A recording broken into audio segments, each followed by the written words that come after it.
Hi, Ni, and welcome to Creepy Crime Story, where the darkest truths aren't imagined. They're real. It started like this. A man walks into his routine shift at a scrapyard in Morris Township, Michigan. It's early, just after sunrise on a cold November morning in 1999. The place is quiet, still foggy from the frost. But inside the small office trailer, something's off. There's no sign of movement, no radio, no sound of Bruce Miller going over the day's inventory. The worker steps closer. That's when he sees the body, face down, still. A single wound at the base of the skull. He dials 911. There's a man. He's not moving. I think he's been shot. The dispatcher tries to extract more details, but the caller can only repeat what's already clear. Someone is dead. And the place, this modest scrapyard with a rusting sign out front, is about to become the center of one of Michigan's most unusual homicide investigations. Bruce Miller was 48 years old, white male, owner of the scrapyard, no known enemies, quiet life, clean financials, no recent lawsuits or signs of criminal entanglement. He was found alone behind his desk with a single bullet wound to the upper cervical spine, 22 caliber contact shot, no signs of forced entry, no signs of struggle, no defensive wounds.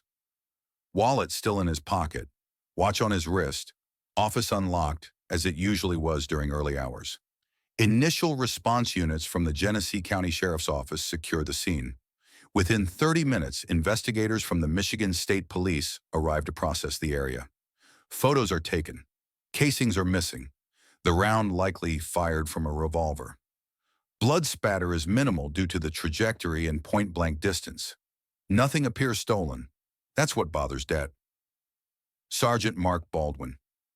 If this was a robbery, he later said in an interview, they were polite enough not to take anything. The first person called is Bruce's wife, Sharee Miller. She's at home, calm, tells the officer on the phone that Bruce had left for work around 6 a.m. She stayed behind to get the kids ready. No, she hadn't heard anything unusual. No, she hadn't spoken to Bruce since last night. When asked to come to the scene, she hesitates, says she doesn't want to see him that way. It's noted. At this point, no one's calling it a homicide. Officially, it's a suspicious death under investigation. Unofficially, it's something else, because something is off, and everyone on scene feels it. By mid-afternoon, the autopsy begins at the Genesee County Medical Examiner's office. Dr. Julianne Milburn, the forensic pathologist, reports the following. Cause of death, gunshot wound to the neck. Manner of death, homicide weapon. Likely a .22 revolver. Contact wounds suggest shooter was within inches. Angle downward, indicating the victim was either sitting or bent forward. Time of death, estimated between 6 or 7 a.m., aligning with the start of Bruce's usual workday. Toxicology reports are clean. No drugs, no alcohol. Just one man, shot with precision. No overkill, no rage. Just execution. Investigators return to the scrapyard. They search the perimeter again. Nothing. No signs of forced access, no surveillance systems on site. The trailer is cheap, basic. Bruce's desk has receipts, handwritten notes, keys, and a computer powered off. Investigators seize the hard drive for later forensic imaging. The site is secured, photographed again under late daylight. Officers canvass the neighborhood and adjacent businesses. No one reports hearing gunshots. Not surprising given the caliber used. A nearby resident thinks they saw a dark vehicle idling near the lot around 6:30 a.m., but can't give a plate or make. It's vague. Later that evening, detectives sit down with Bruce's family. His adult son from a prior marriage is shaken but cooperative. He tells them Bruce had been trying to make his new marriage work. That's the first time police hear the name Sharee spoken with any weight. She's young, the son says, and she spends more time online than she does in the room with him. Investigators take note. They run a background check on Sharee Miller. No priors, 2 divorces, 3 children, none biologically Bruce's, employed part-time selling Mary Kay. Lists bookkeeping as her role at the scrapyard, but that's informal. Tax records show only Bruce's name. The marriage is less than 7 months old. Nothing illegal, but something doesn't line up. Observation number 1. The office was unlocked. Bruce had a known habit.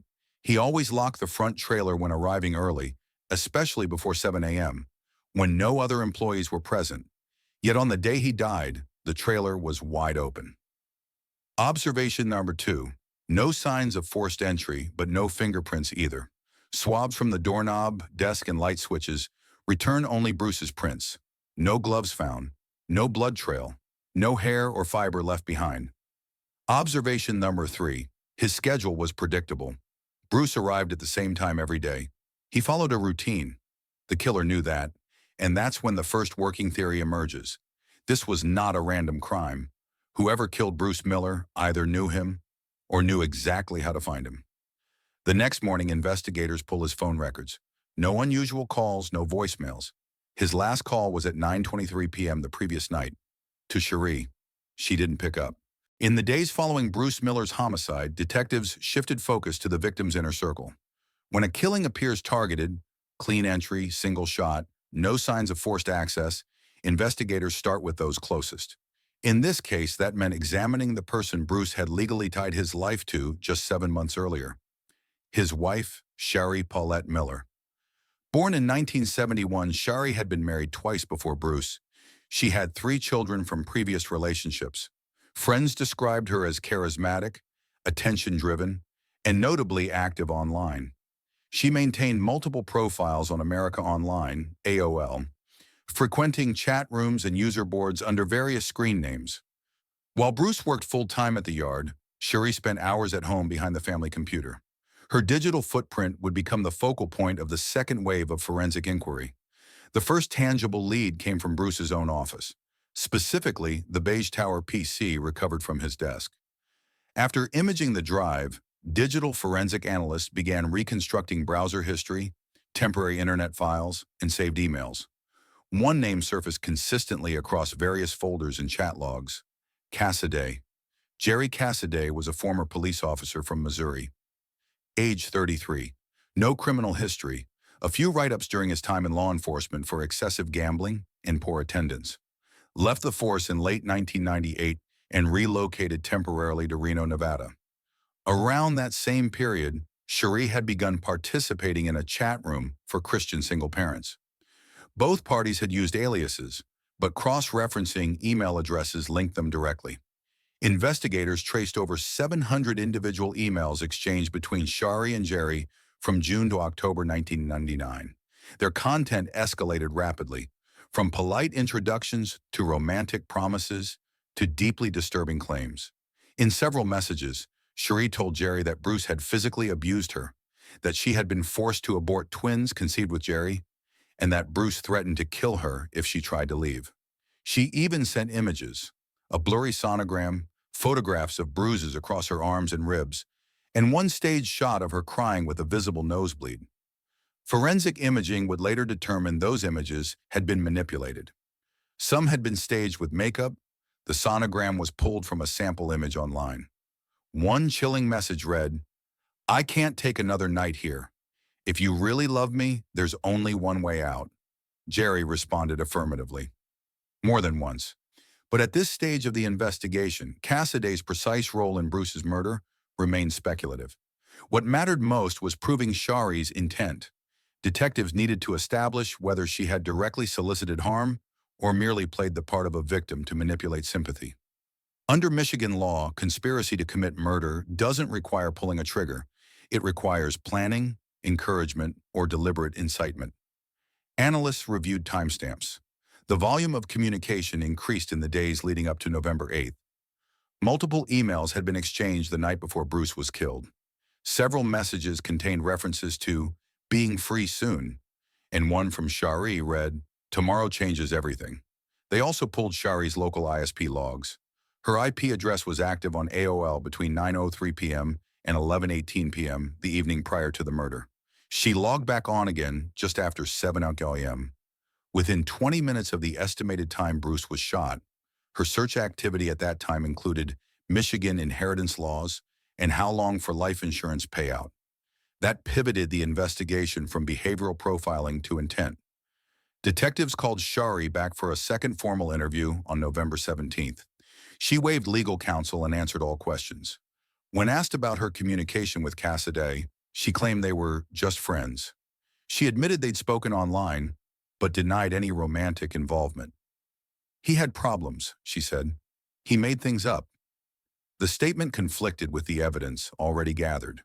When presented with a printed transcript of one of her more suggestive messages, Sharee paused, then responded, "I didn't mean it like that." For now, no arrest was made, but the picture investigators were assembling was becoming clear. Behind the static life of Bruce Miller, his metal yard, his ledgers, his daily routines, was a digital parallel, entirely separate and invisible to him.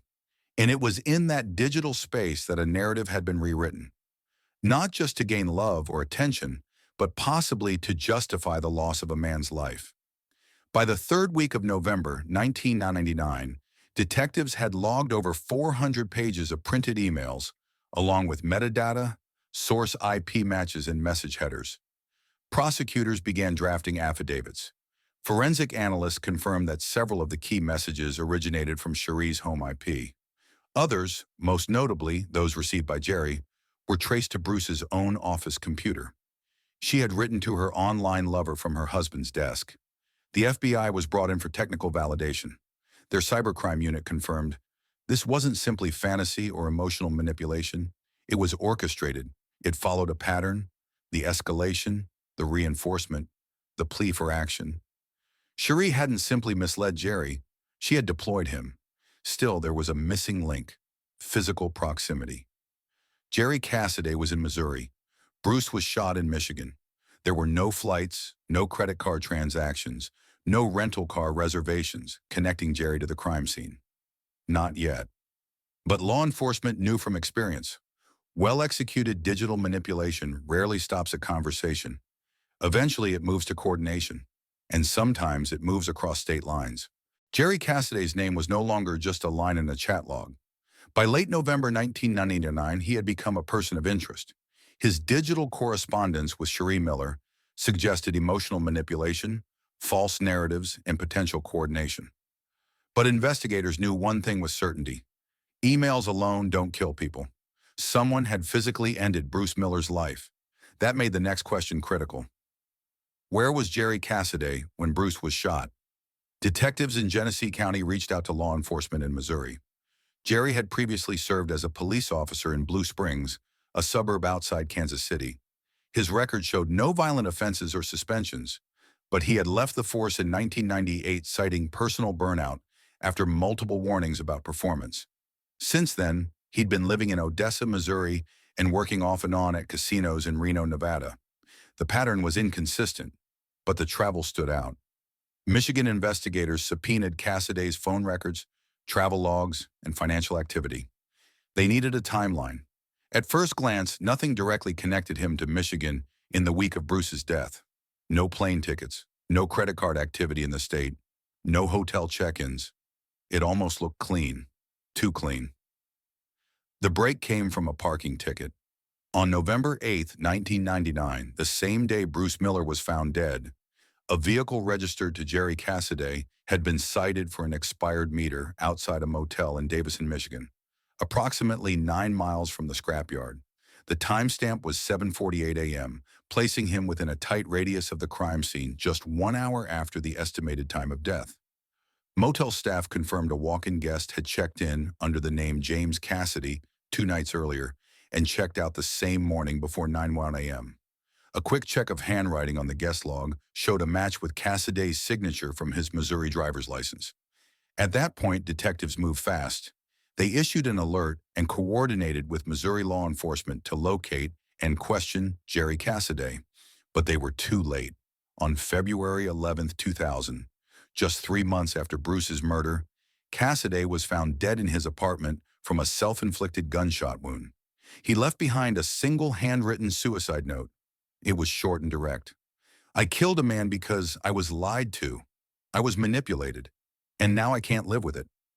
The statement, while vague, was enough to initiate a full forensic search of Cassidy's residence. Inside a locked cabinet beneath his bed, officers found a box containing printed email threads, personal letters, photos of Sharee Miller, a marked-up calendar, and a handgun, a .22 caliber revolver. Ballistics analysis would later confirm it was the same type used in Bruce Miller's murder. The contents of that box would change the course of the case entirely. Among the documents were several printed emails from Sharee instructing Cassidy to follow through, and that everything would be better afterward. Another message, sent 2 days before the homicide, read, "I'm afraid to keep waiting. I need you to do what you said."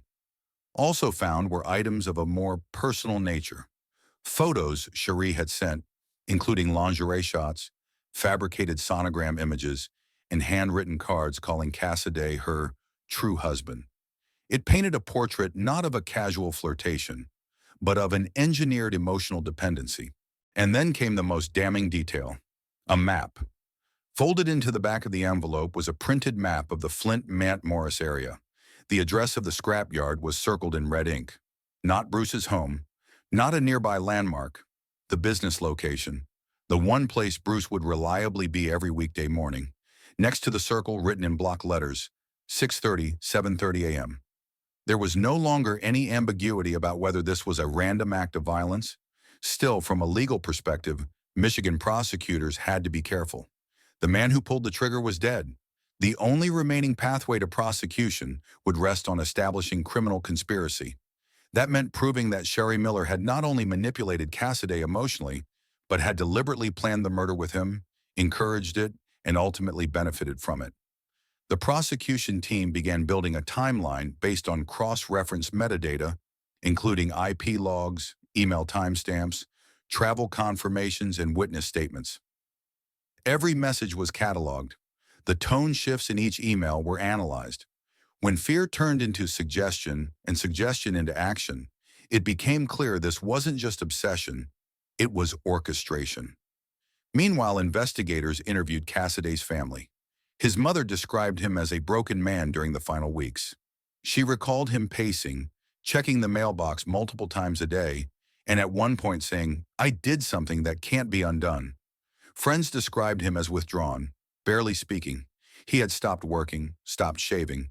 According to a co-worker at the casino, he once said over lunch, "There's something I have to live with, and I don't know how." These behaviors alone weren't criminal evidence, but they were consistent with post-crime psychological collapse. It added a human layer to the profile. Cassidy hadn't been a cold-blooded killer. He'd been drawn in, slowly, deliberately, and destructively. There was one more piece in the box.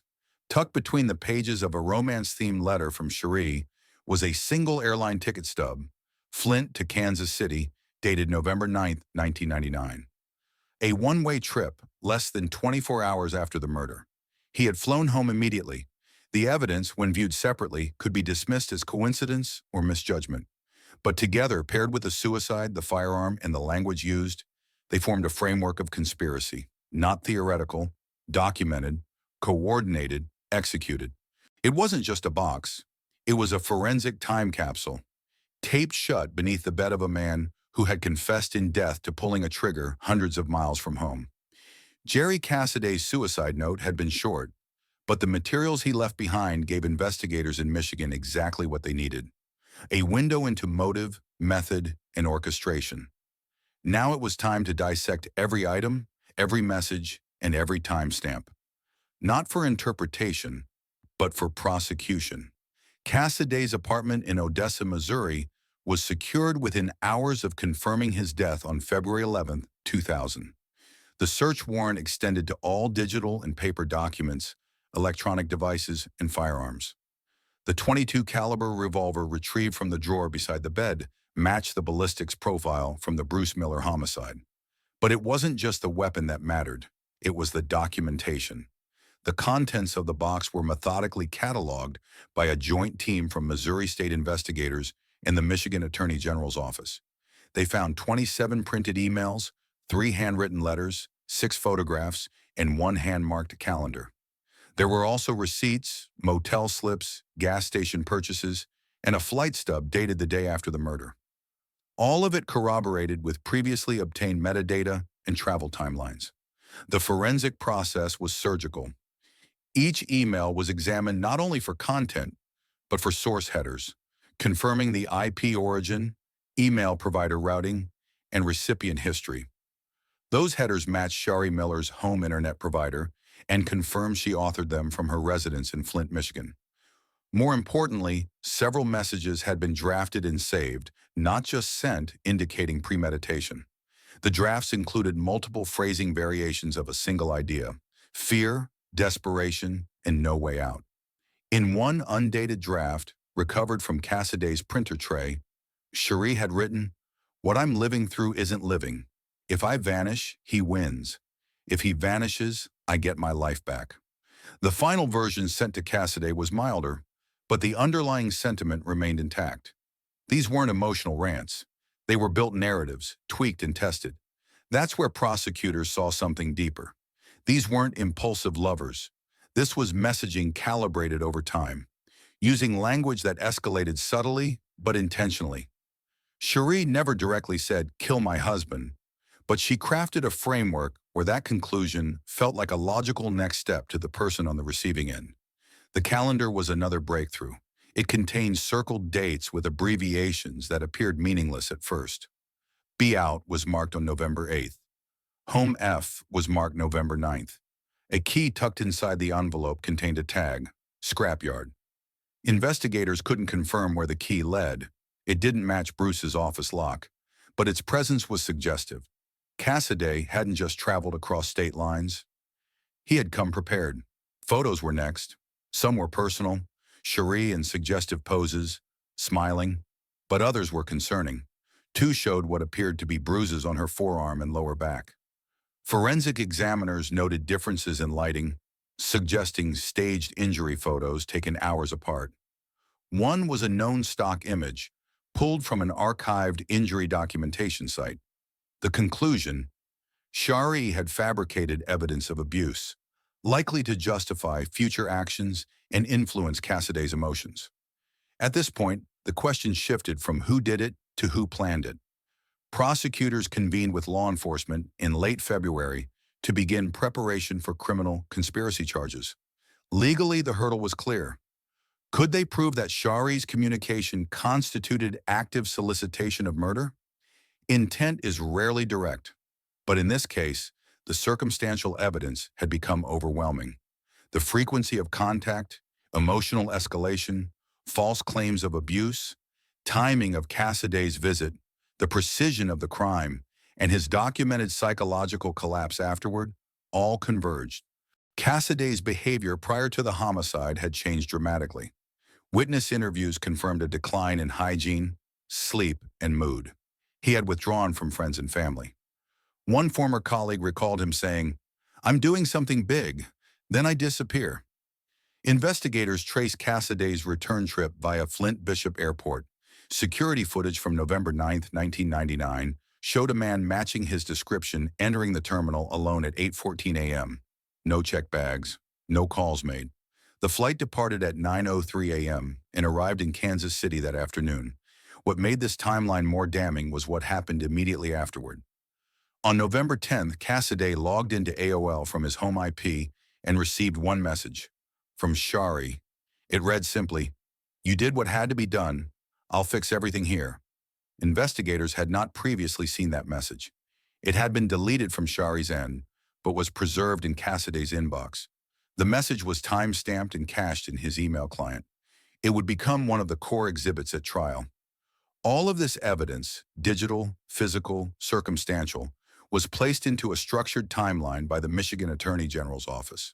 This included pre-crime manipulation, July-October 1999, fabricated abuse claims, emotional inducement, coordinated travel, the murder event, post-crime messaging, psychological fallout leading to suicide, physical artifacts retained by the gunman. What made the box so unique wasn't just its content, it was the fact that it told the story in his own hand. It removed ambiguity. Cassiday, a former law enforcement officer, knew what kind of material would be considered probative. In effect, he preserved the very case that would be used to prosecute the woman he believed he loved. This wasn't a case of a digital affair turned deadly. It was a constructed ecosystem, built on deception, sustained by control, and executed with surgical precision. From a law enforcement standpoint, it posed an uncomfortable question. What happens when the weapon isn't just a gun, but persuasion itself? By March 2000, the physical killer was dead, but the investigation wasn't over. What remained was the question of responsibility. Not just who pulled the trigger, but who put that gun in motion. With Jerry Cassaday's suicide note, the .22 revolver, and a box full of damning correspondence, the Michigan Attorney General's office moved forward. Prosecutors believed they had what they needed to charge Sharee Miller with conspiracy to commit murder and second-degree murder as an accomplice. The case wasn't built on assumptions. It was built on email headers, metadata, fabricated evidence of abuse, and the timeline of a murder carried out with precision. On March 20th, 2000, Michigan State Police, acting on a signed warrant, arrived at Sharee's home in Flint. The arrest was quiet. There were no reporters waiting outside, no chase, no resistance. Just a woman brought in for questioning, handcuffed, and formally booked within the hour. Her demeanor, according to the officers present, was flat. She didn't ask what she was being charged with. She didn't ask who had turned her in. She only asked who would be picking up her children from school. From the perspective of investigators, that detachment was telling. Not a presumption of innocence. Not even surprise, just control.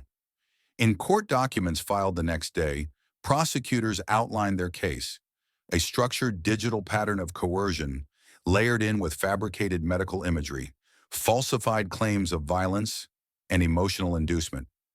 The murder itself had been clean, efficient. What wasn't clean was the manipulation that led to it. The initial arraignment was brief. Sharee pled not guilty to all charges. Her attorney argued that Jerry Cassaday acted alone, out of delusion, and that Sharee's emails had been taken out of context. But prosecutors countered with the physical evidence.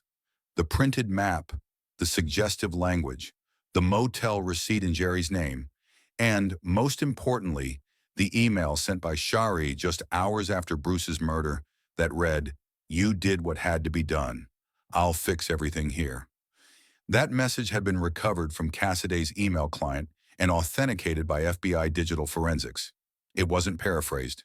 It wasn't interpreted. It was typed, time-stamped, and preserved. The pretrial hearings moved quickly. Sharee was denied bond. Prosecutors argued she was a flight risk, citing her pattern of deception and her control over Cassaday's movements from afar. The court agreed. She would remain in Genesee County Jail pending trial. Behind the scenes, law enforcement prepared for a difficult prosecution. They knew that without a living co-defendant, the defense would attack Cassaday's mental health, his judgment, and his credibility. They would present him as unstable, emotionally volatile, and possibly suicidal long before any involvement with Sharee. And to an extent, that was true. Cassaday had left the force under stress.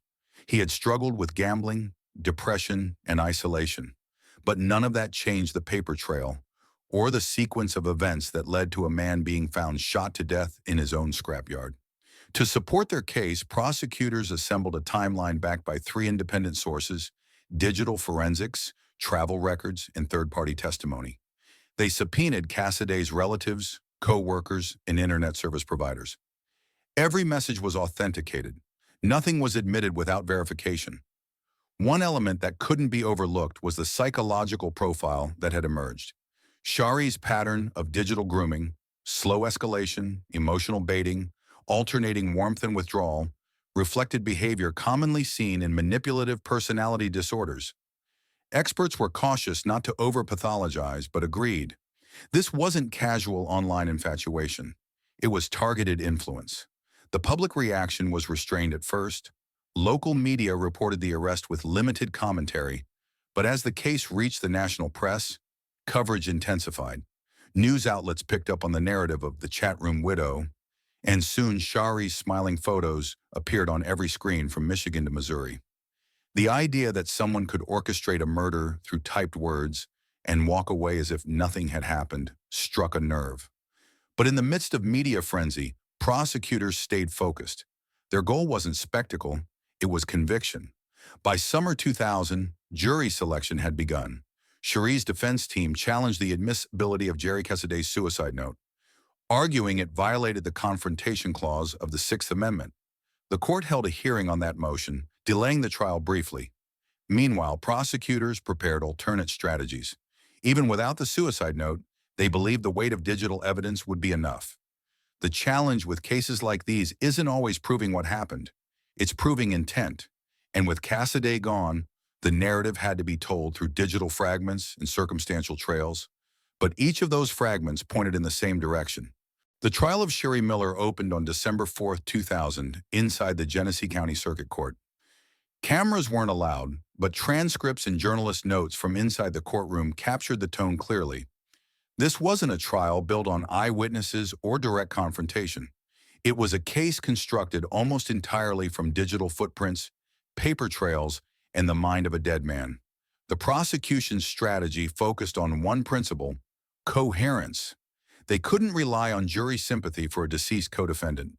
They had to rely on structure, show the timeline, prove the coordination, and let the documents speak. The state opened by laying out a forensic timeline synced with physical evidence.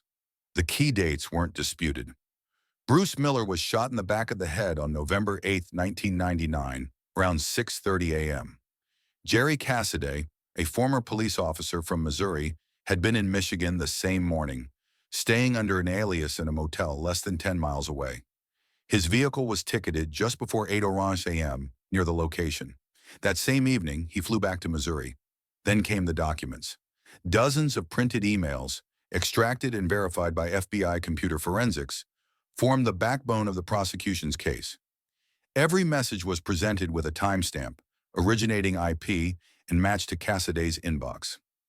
The tone across the messages escalated over months, beginning with flirtation, moving into emotional dependence, then descending into discussions of abuse, fear, and ultimatums.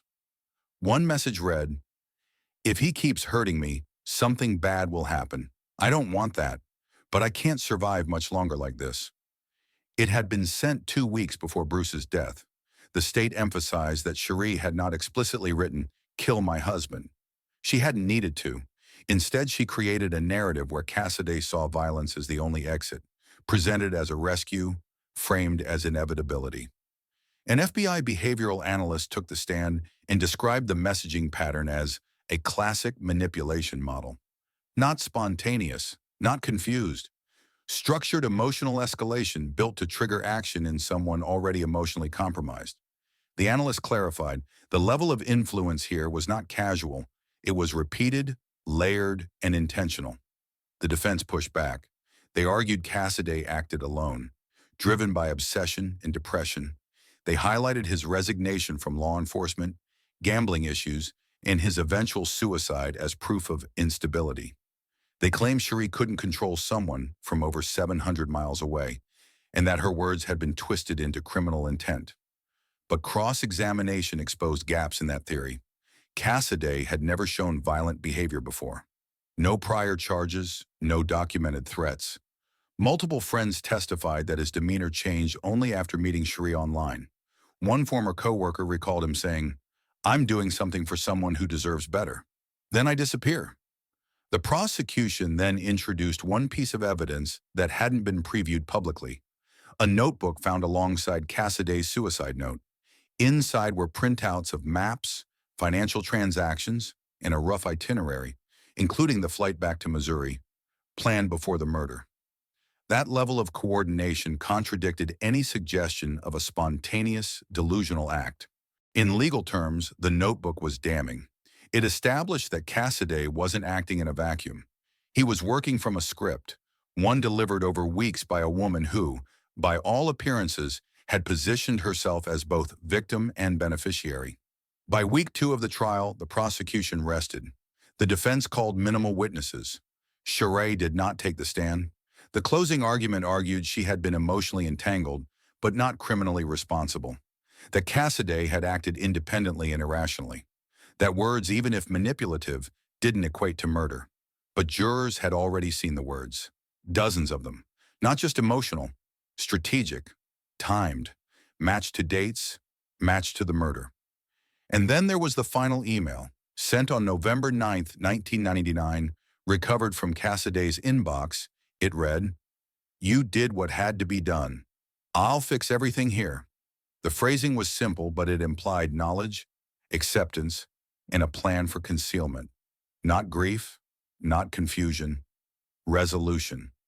In closing, the prosecutor reminded the jury, this is a murder executed through influence. He pulled the trigger, but she built the motive. On December 22, 2000, after nearly 3 weeks of testimony, exhibits, and arguments, the jury in People v. Sharee Miller began deliberations. The courtroom was tense, not because of a surprise twist or dramatic outburst, but because this case had redefined what conspiracy looked like in a digital age. There was no gunman in the dock, no surveillance footage of the crime itself, just emails, maps, receipts, a dead husband, and a man who had killed himself 5 states away. Deliberations lasted less than 8 hours. At 6:43 p.m., the jury returned with its verdict. Sharee Miller was found guilty on 2 counts, second-degree murder for aiding and abetting the homicide of Bruce Miller, and conspiracy to commit murder, based on her role in orchestrating the act through emotional and digital manipulation. She showed no visible reaction as the decision was read. For prosecutors, the result was validation. They had constructed a timeline supported by metadata, correspondence, behavioral analysis, and indirect but highly corroborated evidence. The physical distance between Miller and Cassaday no longer mattered. The court had accepted that words alone, if deployed with intent and consistency, could become a weapon. Sentencing followed in February 2001. Sharee Miller received life in prison without the possibility of parole, plus an additional 54 to 81 years on the conspiracy charge. The sentencing memorandum noted her lack of remorse, the premeditated psychological manipulation, and the use of deception to provoke someone else to kill. The judge summarized it this way: this was not passion. This was planning. But the case was far from over. Almost immediately, Miller's defense team filed appeals, arguing that the admission of Jerry Cassaday's suicide note had violated the Sixth Amendment Confrontation Clause. The note had not been cross-examined in court. It could not be authenticated directly by its author. While it had not been the sole basis of the conviction, its emotional weight and finality could not be denied. In 2008, a federal judge agreed. The court ruled that the suicide note, though compelling, should not have been admitted as evidence. The conviction was vacated. Sharee Miller was released from prison on bond, while prosecutors fought to reinstate the case. The public response was swift and divided. Some saw it as a necessary correction, a check on constitutional rights. Others viewed it as a technicality overriding common sense and overwhelming evidence. But for Bruce Miller's family, it wasn't theoretical. The man they had buried in 1999 was still gone. The woman they believed was responsible was suddenly free. In 2010, the Michigan Court of Appeals reversed the federal court's ruling, reinstating the conviction. Miller was ordered back to prison. She returned to the same facility she had left 2 years earlier, this time with no expectation of release. In 2016, she made a quiet admission in a handwritten letter to the sentencing judge. It wasn't a confession, but it wasn't a denial either. She wrote that she did not stop it, that she allowed things to happen, and that she had made decisions out of emotion and fear. It was not legally relevant, but it was morally significant. That letter closed a loop investigators had privately speculated about for years. While Sharee Miller never directly admitted guilt in open court, her own words acknowledged a level of complicity. Not in the act of firing a weapon, but in the act of building the logic that made it feel justifiable to someone else. The Miller case was referenced in academic journals, legal seminars, and law enforcement conferences for years after. It became a model for how digital communication could form the basis of a conspiracy charge. It challenged assumptions about proximity, agency, and what it meant to cause a crime. Most of all, it became a warning, a case study in how manipulation can be just as lethal as motive. Behind all of it was a man who was supposed to have had a quiet life running a scrapyard. A man who had no idea his death was being drafted one keystroke at a time. Digital triggers, when words become weapons. In the aftermath of Bruce Miller's murder, The courtroom verdict had settled one question: who was responsible? But the Sharee Miller case did more than send a woman to prison. It forced the American legal system to confront a precedent that a person could orchestrate a killing without ever pulling the trigger, using the internet as both stage and weapon. After her conviction in 2001, Sharee was sentenced to life without parole for second-degree murder and an additional 54 to 81 years for conspiracy. Prosecutors argued successfully that her online manipulation of Jerry Cassaday, coupled with her lies about abuse and pregnancy, constituted intentional orchestration of Bruce's murder. It was not a crime of passion. It was, as investigators termed it, murder by proxy through manipulation. But that was not the end. In 2008, Sharee's conviction was overturned on procedural grounds after a federal judge ruled that Cassaday's suicide note, crucial evidence, should not have been admitted without cross-examination. She was released briefly. The public reacted with confusion and anger. Many felt the justice system had blinked in the face of a clearly orchestrated homicide.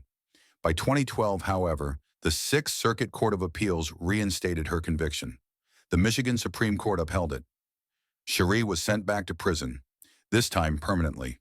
From an investigative perspective, the Sharee Miller case rewrote how digital evidence was handled. Chat logs, emails, deleted messages, all became central to how law enforcement proved motive, planning, and intent. This case predated the explosion of social media, but its forensic backbone became a training model. FBI cybercrime divisions later cited it as an early digital manipulation case with fatal consequence. Notably, it was one of the first U.S. cases where the killer never saw the victim die, never held the weapon, and never stood at the scene, yet bore full legal responsibility. What lingered, however, were not just the legal implications, but the psychological ones. Cassaday, a man who had once upheld the law as a police officer, was manipulated into crossing every ethical line. He pulled the trigger, but only after being systematically convinced that Bruce Miller was abusive and that killing him was an act of justice. Cassaday's own suicide note admitted he felt used, lied to, and that he had destroyed an innocent man.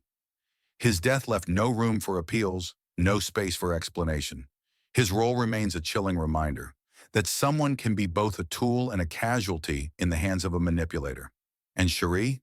In prison, she has not expressed significant public remorse. She maintains versions of her story that shift over time, suggesting emotional instability, not innocence. Psychiatric evaluations later revealed narcissistic traits and an above-average manipulative aptitude, though these reports were sealed from trial. Bruce Miller, meanwhile, has largely faded from the public memory, another victim in the early days of digital age crime. His scrapyard stands as a closed chapter, his children now adults. They have chosen, for the most part, silence. But in one brief interview, his daughter once said, "My father trusted her completely, and she used that trust to make him a story on the news." The Sharee Miller case invites a difficult but necessary reflection on how manipulation operates. It doesn't always come with bruises or threats. Sometimes it comes cloaked in affection, typed across a glowing screen, delivered with digital intimacy. This case was never just about a gun, a lie, or a betrayal. It was about how people weaponize loneliness, attention, and emotional dependency. There's a warning buried in this verdict, not only for law enforcement, but for the public.